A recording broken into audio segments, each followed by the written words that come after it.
Hello everyone. Thank you so much for joining me for this session. In this video, we would be specifically talking about the rural sanitation and its current scenario in rural India.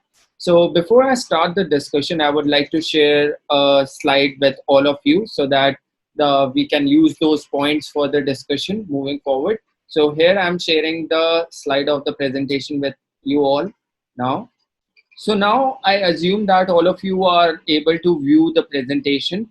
So let's get started with the discussion. So India's first nationwide program for rural sanitation, that is known as CRSP, that stands for Central Rural Sanitation Program, was launched in the year 1986. Its primary objective was to improve the quality of life of rural people and to provide privacy and dignity to the women residing in those remote regions.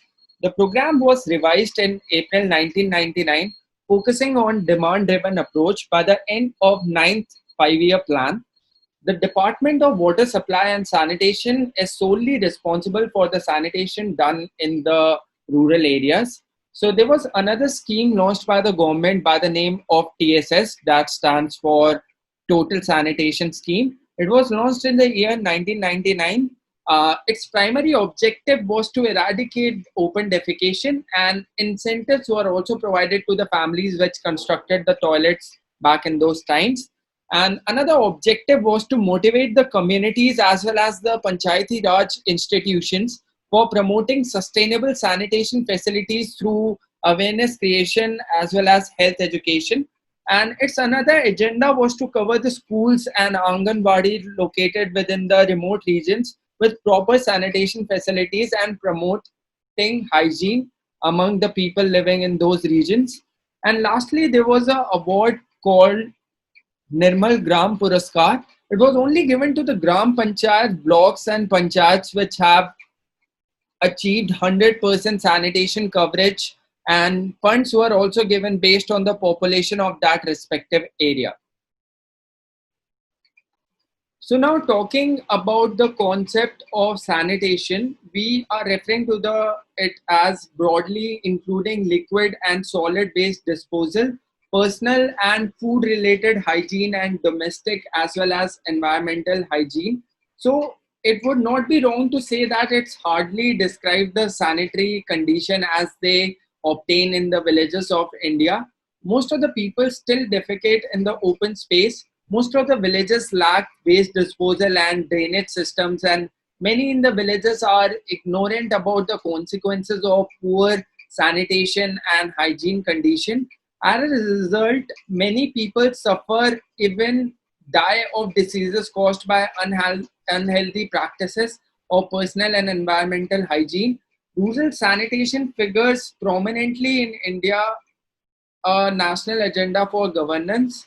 At present, the extent of sanitation coverage in India is around 16% of all the rural households. This figure is one of the lowest in the world, at par with countries like Niger and Afghanistan, and possibly lower than Bangladesh.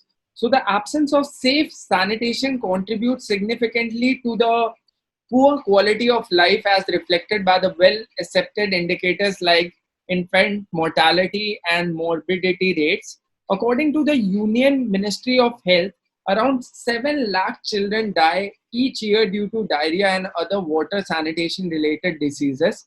So, if we talk about rural sanitation is a state subject. The state governments implement the rural sanitation program under the state sector minimum needs program, widely known as MNP, and the central government at the same time supplements their efforts, providing financial and technical assistance through centrally sponsored rural sanitation program known as CRSP.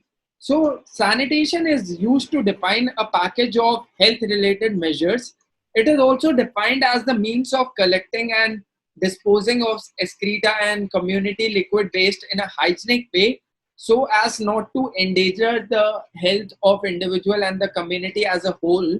So the concept of sanitation was earlier limited to the disposal of human excreta by open ditches, pit latrines, bucket system, etc. But today it denotes a comprehensive concept of not only the method of disposal of human waste, but also of liquid and solid waste, including matter originating from food and hygiene. Therefore, it's viewed as a package. So, this was all from my side. So, all the concepts that were taught, I believe that they are able to give you a brief about the scenario of rural sanitation in India. So, thank you so much for joining me for this session.